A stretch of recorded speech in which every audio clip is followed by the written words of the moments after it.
ഫിറോസും ഫിറോസിൻ്റെ ഭാര്യയും മുൻ ഭാര്യ നമ്മുടെ ബിഗ് ബോസിലെ മിന്നും താരങ്ങളായിരുന്നു. അവർ രണ്ടുപേരും സെലിബ്രിറ്റികളാണ്. പക്ഷേ ഇപ്പോൾ കേൾക്കുന്ന കാര്യങ്ങളൊക്കെ നമുക്ക് ആശ്വാസകരമല്ല. ഇപ്പോഴത്തെ ഓരോ വിഷയങ്ങൾ കേൾക്കുമ്പോൾ ഫിറോസ് ശരിക്കും ഭാര്യനെ ഡൈവോഴ്സ് ചെയ്തു. അന്ന് ഡൈവോഴ്സ് ചെയ്യുന്ന സമയത്ത് ഇവർ രണ്ടുപേരും പറഞ്ഞില്ല എന്ത് കാരണം കൊണ്ടാണ് ഇവർ ഡൈവോഴ്സ് ആയി എന്നുള്ളത്. നമ്മളൊക്കെ ഞെട്ടിപ്പോയി. അവർ അത്രയും വലിയ സ്നേഹത്തിലാണെന്ന് ബിഗ് ബോസിലൊക്കെ നമ്മൾ കണ്ടതാണ്. അപ്പോൾ അവർ പെട്ടെന്ന് പിരിഞ്ഞപ്പോൾ എല്ലാവർക്കും അത്ഭുതമായി. എന്തുകൊണ്ട് പിരിഞ്ഞു എന്ന് ഇന്ന വരെ നമുക്കറിയില്ലായിരുന്നു. പക്ഷേ ഇപ്പോൾ 2-3 ദിവസമായിട്ട് നമുക്കിപ്പോൾ മനസ്സിലായി എന്തുകൊണ്ടാണ് പിരിഞ്ഞതെന്ന്. കാരണം എന്താണെന്ന് വെച്ചിട്ടുണ്ടെങ്കിൽ ഫിറോസിൻ്റെ ഭാര്യയ്ക്ക് അന്ന് ഒരു നമ്മളൊക്കെ മനസ്സിൽ വെച്ച് ആരാധിക്കുന്ന, നമ്മളൊക്കെ ഒരുപാട് ഇഷ്ടപ്പെടുന്ന, നമ്മുടെ ഇന്ത്യക്ക് തന്നെ അഭിമാനമായ റസൂൽ പൂക്കുറ്റി ഒരു മ്യൂസിക് ഡയറക്ടറാണ്. അപ്പോൾ അദ്ദേഹമായിട്ട് ഈ പ്രേമമാടുന്നു, സ്നേഹമാടുന്നു. ഇതറിഞ്ഞുകൊണ്ടാണ് അന്ന് ഫിറോസ് ഭാര്യനെ ഡൈവോഴ്സ് ചെയ്യാൻ കാരണം എന്നാണ് ഇപ്പോൾ പറയണത്. അപ്പോൾ ഇതിൻ്റെ കാര്യങ്ങൾ കൃത്യമായിട്ട് അറിയണതെന്ന് വെച്ചിട്ടുണ്ടെങ്കിൽ ഇപ്പോൾ കുറേ വോയിസുകൾ ഇറങ്ങിയിട്ടുണ്ട്. കേൾക്കാനായിട്ട് കുറച്ച് ബുദ്ധിമുട്ടുള്ള വാക്കുകളൊക്കെ ഉണ്ട്. എന്ത് ചെയ്യാലും നിങ്ങൾക്ക് ഈ പ്രേക്ഷകർക്ക് ഇത് കേൾക്കുമ്പോൾ ഒരു വിശ്വാസത വരണ്ടേ. അതിനിപ്പോൾ നമുക്ക് വയ്ക്കല്ലാണ്ട് വേറെ വഴിയില്ല. അപ്പോൾ അതുകൊണ്ട് നമുക്ക് റസൂൽ പൂക്കുറ്റി ഇങ്ങനെ ചെയ്യുന്നു നമ്മൾ സ്വപ്നത്തിൽ വിചാരിച്ചില്ല. ഞാനിപ്പോഴും അതത് വിശ്വസിക്കുന്നില്ല. കാരണം എന്താ വെച്ചാൽ ഇതുപോലെ എയോ ഗിയോ ഒക്കെ വെച്ചിട്ടുള്ള ശബ്ദം ചെയ്ത് മാറ്റിയതാണോ എന്നൊന്നും നമുക്കറിയില്ല. ഇതിങ്ങനെ സോഷ്യൽ മീഡിയയിൽ ഇങ്ങനെ ജഗപൊക്കെയായിട്ട് ഓടിയിട്ട് നടക്കുന്നുണ്ട്. അപ്പോൾ അതുകൊണ്ട് നമ്മളൊന്ന് ചെയ്തു എന്ന് മാത്രം. ഇതിൻ്റെ യഥാർത്ഥ സത്യം ഇതിൻ്റെ എന്താണെന്നൊക്കെ ഉള്ളത് ഈ 3 പേർക്ക് മാത്രമേ അറിയുള്ളൂ. അപ്പോൾ ഈ ഫിറോസ് ഇന്ത്യന് വന്നിട്ട് ഇതൊക്കെ വെളിപ്പെടുത്തിയതും അതുപോലെ തന്നെ വോയിസ് അങ്ങോട്ട് ഇടുന്നത് ഇങ്ങോട്ട് ഇടുന്നത് അങ്ങനെ ഒരുപാട് കാര്യങ്ങളൊക്കെ ഉണ്ട്. എന്തായാലും നമ്മുടെ മനസ്സിൽ നമ്മൾ പ്രതിഷ്ഠിച്ച ബിംബങ്ങളെ കുടഞ്ഞു പോവാണല്ലോ എന്നുള്ളൊരു നടക്കുമ്പോൾ നമ്മൾ സന്തോഷത്തോടെ ഫിസിക്കൽ അറ്റാച്ച്മെന്റ് ആയപ്പോഴാണ് ഈ കുഞ്ഞായത്. അല്ലാതെ ഞാൻ നിങ്ങളെ പീഡിപ്പിച്ചോ, ഞാൻ നിങ്ങളെ അബ്യൂസ് ചെയ്തോ, നിങ്ങളിരിക്കുന്ന സാധനം എടുത്തിട്ട് എന്റെ അടുത്ത് വെച്ചിട്ട് എനിക്ക് കുഞ്ഞിനുണ്ടാക്കാൻ പറ്റത്തില്ലല്ലോ. റസൂൽക്ക നിങ്ങളെ വൈഫിന്റെ അടുത്ത് പറഞ്ഞെങ്കിൽ പ്രഗ്നന്റ് കാര്യം പറഞ്ഞേ പറ്റത്തുള്ളൂ റസൂൽക്ക. ഇനി ഇനിയിപ്പോ എനിക്ക് പറ്റത്തില്ല, വേണ്ടായെങ്കിൽ ആദ്യം ഒന്ന് അബൂട്ടായതാണല്ലോ.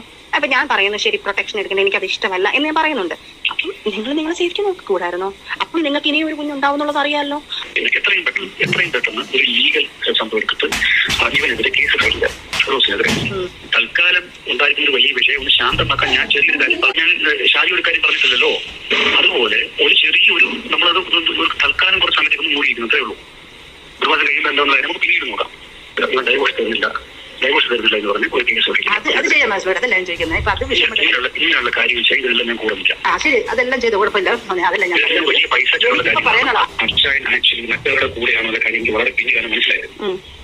ഓ, അന്ന് എന്റെ പ്രഗ്നൻസിയുടെ കാര്യം പറഞ്ഞത് ആ ടൈമിലാണ് അച്ഛനടുത്ത് പറഞ്ഞത്. അതാണ് ഫിറോസ് പറഞ്ഞത് അല്ലേ? അതെ. ഇവൻ ഫിറോസിന്റെ കയ്യിലത്തെ ഏറ്റവും വലിയ ആയുധമാണ് ഈ പ്രഗ്നന്റ് ആണെന്നുള്ളത്. ഓക്കെ, 2 മാസം കഴിഞ്ഞപ്പോ പോയി എന്നുള്ളത് സത്യം തന്നെയാണ്. അപ്പം എനിക്ക് ഓൾറെഡി ആ കുഞ്ഞിനെ നിങ്ങൾ പ്രൊട്ടക്ട് ചെയ്യാൻ തുടങ്ങിയതും, നിങ്ങൾ എനിക്ക് മെഡിസിൻ തരാൻ തുടങ്ങിയതും, എന്നെ ആ കുഞ്ഞിന് വേണമെന്നുള്ളൊരു തീരുമാനം നമ്മൾ ന്യൂസിൽ എടുത്ത് തന്നെ എനിക്ക് നിങ്ങളൊരു കുഞ്ഞിന് ആവശ്യമാണ്. അത് കഴിഞ്ഞിട്ടും നമ്മൾ സന്തോഷത്തോടെയാണ്. ഒരു പ്രാവശ്യം ഉള്ളൂ ഞാനൊന്ന് ഇക്കാര്യത്ത് ബലമായി പീഡിപ്പിച്ച് ഇക്കാര്യം എനിക്ക് ഇക്കാര്യം വേണമെന്നും ബലമായിട്ട് ഞാൻ ഷാദിത്തുള്ള സമയത്ത് ഞാൻ ഇക്കാലത്ത് പറഞ്ഞിട്ടുണ്ട്. അത് ഇതൊന്നും അല്ല, ഇതിന് 2 മാസം മുന്നേ ആണത്. ഈ പ്രാവശ്യം അതായത് കഴിഞ്ഞ മാസം, അതായത് ഈ പ്രശ്നങ്ങളൊക്കെ നടക്കുമ്പോൾ നമ്മൾ സന്തോഷത്തോടെ ഫിസിക്കൽ അറ്റാച്ച്മെന്റ് ആയപ്പോഴാണ് ഈ കുഞ്ഞായത്. അല്ലാതെ ഞാൻ നിങ്ങളെ പീഡിപ്പിച്ചോ, ഞാൻ നിങ്ങളെ അബ്യൂസ് ചെയ്തോ, നിങ്ങളിരിക്കുന്ന സാധനം എടുത്തിട്ട് എന്റെ അടുത്ത് വെച്ചിട്ട് എനിക്ക് കുഞ്ഞിനുണ്ടാക്കാൻ പറ്റത്തില്ലല്ലോ. അപ്പോൾ വോയിസൊക്കെ നിങ്ങൾ കേട്ടില്ലേ? ഇതിലിപ്പോൾ റസൂൽ പൂക്കുറ്റിയും നടന്നിട്ടുണ്ടെങ്കിൽ ഫിറോസിൻ്റെ ഭാര്യയും 2 പേർക്കും സമ്മതമായിട്ട് വളരെ സന്തോഷകരമായിട്ടാണ് അവർ ലൈംഗിക ബന്ധത്തിൽ ഏർപ്പെട്ടത്. അതുകൊണ്ട് ഇതിൽ കേസിനോ പുല്ലാപ്പിനോ കാര്യങ്ങൾക്കോ 2 പേർക്കും കൊടുക്കാൻ പറ്റില്ല. ഇപ്പോൾ ഫിറോസിൻ്റെ ഭാര്യ ചോദിക്കുന്നത് വലിയൊരു തുകയാണ് ചോദിക്കുന്നത്, നഷ്ടപരിഹാരം. അത് കൊടുക്കേ എന്താ ചെയ്യേ. ഇനിയിപ്പോൾ 2ാമതും ഗർഭമുണ്ടായി, അതൊന്ന് അലസിപ്പോയി എന്ന് പറയുന്നുണ്ട്. എന്തൊക്കെയായി നടക്കുന്നത് ഇവിടെ? സെലിബ്രിറ്റികളുടെ ഇടയിൽ ഇങ്ങനെയൊക്കെ നടക്കുന്നതെന്ന് പറയുമ്പോൾ പൊതുജനത്തിൻ്റെ അടുത്ത് ഇത് കേൾക്കുമ്പോൾ അവരാകെ ഞെട്ടി പോവുക. ഇതിലൊക്കെ ഇപ്പോൾ ഏതാ ഞാനിത് കൂടുതലൊന്നും പറയുന്നില്ല. എന്തായാലും നമുക്ക് റസൂൽ പൂക്കുറ്റി ഇതിൽ പെട്ടതിൽ നമുക്ക് ഒരുപാട് വിഷമമുണ്ട്. കാരണം എന്താ വെച്ചിട്ടുണ്ടെങ്കിൽ അദ്ദേഹം നല്ലൊരു വ്യക്തിയാണ്. അതുപോലെ തന്നെ ഫിറോസും നല്ലൊരു വ്യക്തിയാണ്. ഫിറോസിൻ്റെ ഭാര്യയും നല്ല വ്യക്തി തന്നെയാണ്. നമ്മൾ ബിഗ് ബോസിലൊക്കെ കാണുമ്പോൾ ഒരുപാട് ഇഷ്ടപ്പെടുന്ന ഒരു കഥാപാത്രമാണ്.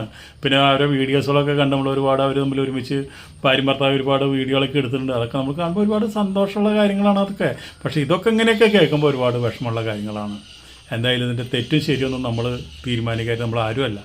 ഇതിൻ്റെയൊക്കെ സത്യം ഏതാണ് ശരി ഏതാണ് എന്തൊക്കെയാണെന്നുള്ളത് കാണുന്ന പ്രേക്ഷകർ അത് തീരുമാനിക്കട്ടെ. വേറെ ഒന്നുമില്ല കേട്ടോ. ഓക്കെ.